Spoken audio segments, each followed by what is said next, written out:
Hello जी, राम राम जी। कैसे हो आप सब? आशा करती हूँ जी आप सब ठीक होंगे, मस्त होंगे, अपने जीवन में खुशहाल होंगे। तो आज का व्लॉग कुछ ऐसा है जी। हमारे घर में हम करेंगे जी साफ सफाई, मतलब कि बेड के नीचे ईंट लगाएंगे, क्योंकि ईंट के बिना हनी थोड़ा हाँ नीचा रह रहा है वो बेड। तो इस पर हनी बाकी की जो कर झाड़ू नहीं निकल रही नीचे को, बेड के नीचे को, तो इस वजह से ईंट लगाएंगे। और ईंट लगाने की वजह भी नुए है वही झाड़ू पोछा दाऊँ ढंग से हो जाए। बाकी रेत वगैरह कागज़ वगैरह जो इसके बेड के नीचे डूसे पड़े हैं सारे के सारे, तो ये भी इसने पहले तो एक बार खाली कराएंगे और खाली करके न फिर ईंट लगाएंगे। ईंट लगा के न उसके बाद मतलब के पहले सारा सामान इसका निकाल के न फिर साफ़ सफाई करके ईंट लगाएंगे। उसके बाद फिर सारा सामान निकालेंगे बाहर। तो ये हम सारे बाहर निकालने लगे हैं सामान न, फिर मतलब कि निकाल के न फिर इसमें ईंट वगैरह लगाएंगे इसमें भी सारी। और देखो जी हमारे घर का क्या हाल हो गया है, कमरे का क्या हाल हो गया है। और इस हाल की वजह से मैं मतलब कि मेरी वजह तो ये कमरा नहीं बिल्कुल हाल बेहाल हो रहा है इस कमरे का। तो ये सब कुछ करना ही मन नहीं ठीक कर पड़ेगा, क्योंकि बच्चों की भी छुट्टी है तो थोड़े बच्चों की हेल्प मिल जाएगी। इस वजह से करवाना पड़ेगा बच्चों के साथ भी काम ने।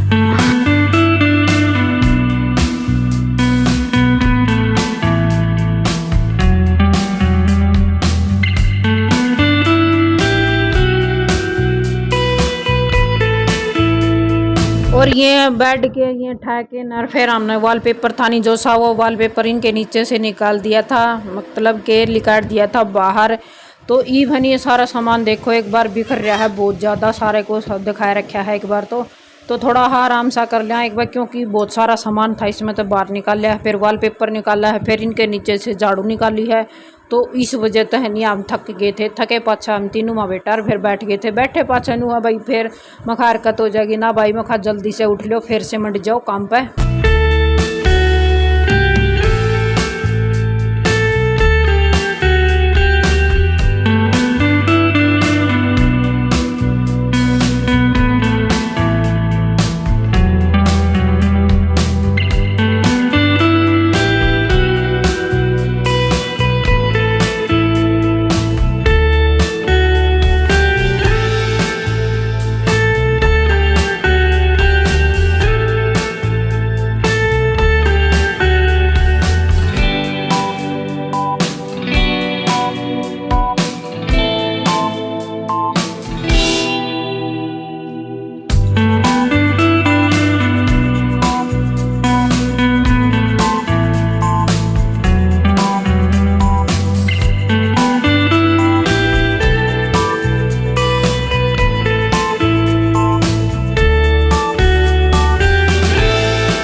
ये लो जी, सारे कमरे में मतलब के खिंडा बिंडा सारा सामान इतना ज़्यादा हो गया था। मतलब जितना भी घर में सामान होनी तो ये डबल बेड नहीं सारे न सामान है, मतलब के जवानू एकदम इकट्ठा हो रहा है इसमें सारा का सारा सामान। मतलब इसमें इतना ज़्यादा सामान था कि सारे घर में जवानू बिखर गया था इतना ज़्यादा। अगर ये बेड नहीं होता नहीं तो क्या होता, ये होता कि भाई सारे घर में नहीं बिल्कुल सामान बैठने की भी जगह नहीं मिलती, इसमें इतना सारा सामान हो जाता।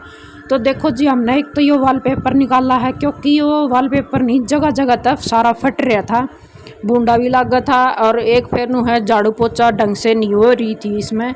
एक बार वो नया नया था नहीं जब तो बहुत सुथरा लगा था और सा भी था, मतलब के पोछा भी एकदम तैनु साफ सुथरा सा हो जा करता, झाड़ू भी सुथरी सुथरिया निकल जा कर दी। और ई बहनी जमानू सारा फट गया है, कभी मतलब के कुर्सी न सरका लो, कभी खाट न सरकाओ, कभी कूलर न सरकाओ। तो इस वजह से है नहीं सरकाने की वजह से सारा पैट रहा था। यो पैटे पीछे फिर नु है बोंडा भी लग गए और ना फिर इसमें तो फिर कूड़ा निकले। तो ये भनी यो हमने सारा वॉलपेपर बाहर निकाल दिया है और भीतर कमरे में को सारे को पानी तय फर्श भी धो दिया है। तो दौड़ तो मैं लगी थी, फिर यो नो बोला मम्मी मैं धोऊँगा, मैंने नहाना भी है तो ठंडा ठंडा मौसम हो जाएगा मैं भी नहाऊँगा। तो मैं कहा वैसे भाई देख ले तेरी मर्जी है। फिर बोला मम्मी कोई दिक्कत कोई नहीं, मैं मार दूंगा पोछा तो क्या है। फिर हाथ झाड़ू से ले रहा था, महा भाई ला झाड़ू झूड़ू तो तू थोड़ा तू कर ले, थोड़ा बाकी का मैं कर दूंगी। फिर बोला मम्मी जमाई ठीक से भी मैं पानी मार दूंगा, तू झाड़ू गले साफ कर दिए। तो देखो जी मैं झाड़ू लेके ना मतलब सारा एकदम क्लीन कर दिया हमने। और इस कमरा नहीं भरी सा लागा जमानू खाली खाली सा, क्योंकि एक तो वॉलपेपर था नहीं वो फट रहा था, सारा बूंदा लगा था वो लिकट गया इसमें तो सारा। और बाकी का जो रेता वगैरह था कूड़े वगैरह में तो थोड़ी ही सिलन सी भी आवा है इस कमरे में हैं। तो इस वजह से एक बार तो सारा नू पानी तय साफ कर दिया हमने। तो ये बहनी नू जमानू ठंडक ठंडक सा कमरा हो गया हमारा। बाकी एक संदूक सा रखा है वो हनी वो बाहर रखा हुआ है, तो उसने भी भीतर ले आवांगे बाद में। फिर नू है उतना ही फिर सामान भीतर रखना पड़ेगा, क्योंकि भाई कमरे में जितना भी सामान है वो वापिस रखना पड़ेगा और ना रखेंगे तो और लेके भी किस जाएंगे। तो देखो जी साफ सफाई होगी है भीतर कमरे की भी तो, और कुछ नू है बाहर रह है, बाहर का भी करना पड़ेगा साफ सफाई। तो एक टंकी थी वह थी मेरे ख्याल में 1000 लीटर की थी कि 7.5 लीटर की थी। तो ठाडी मतलब कि एक टंकी पानी की ख़त्म कर दिया जा हमने। और ये लाइट भी कौन थी फिर नू है मैं कहा भाई चलो छोड़ो लाइट भी ना तो पानी भी ख़त्म हो रहा तो के करा भी के कर सका। हाँ तो मैं खास जुकर पड़ा है उतना नुए साफ सफाई कर दी थी हमने। और बाकी का देखो जी भीतर का भी कमरा सूख साख के न जमानू एकदम सही बढ़िया गया है। और ये भी इसमें है नहीं जमानू सौंधू सौंधी खुशबू सी आवा है, क्योंकि एक पानी के साथ है नहीं साफ़ करानी तो खुशबू तो आवेगी घर में। तो ये देखो जी सारे फ्रिज फ्रिज अपने सारा सामान जमानू सेट करके न रख दिया है, मतलब कि जमानू शांति सी होगी है। ईब बच गया है एक, तो ईब जाऊँ मैं भैंसा कागज यार गेड़ने, क्योंकि आज तूड़ी बेनी पड़ेगी। और लाइट कौन थी इस वजह से सानी कौन काट पाई, तो तूड़ी बे के नर चून लगा के ना आएगी थी। और देखो जी सारा कंप्लीट कर दिया है और ईब हनी 12:30 का टाइम हो गया है। तो हम थक गए हाँ तीनों माँ बेटा, तो थोड़ा आराम करते हैं जी, उसके बाद कटड़िया गई नार गेड़ूंगी। और लाइट भी बाज गई है, हमने एक टंकी गई ख़त्म कर पानी की, और लाइट भी ना फेरी पानी भी नहीं, थोड़ा हार रह गया है मतलब कि थोड़ा हार रेत साफ़ करना रह गया था। तो लाइट को नहीं लाइट आई पीछे फिर साफ़ करेंगे, मतलब थोड़ा हाथ जोटा लगा लिया, एक कप चाय का पी लिया। तो वीडियो अच्छी लगी तो लाइक कर दियो, चैनल सब्सक्राइब कर दियो और एक लाइक कर दियो ज़रूर। तो फिर मिलते हैं जी नेक्स्ट वीडियो में। बाय, खुश रहें मस्त रहें अपनी जीवन शैली में।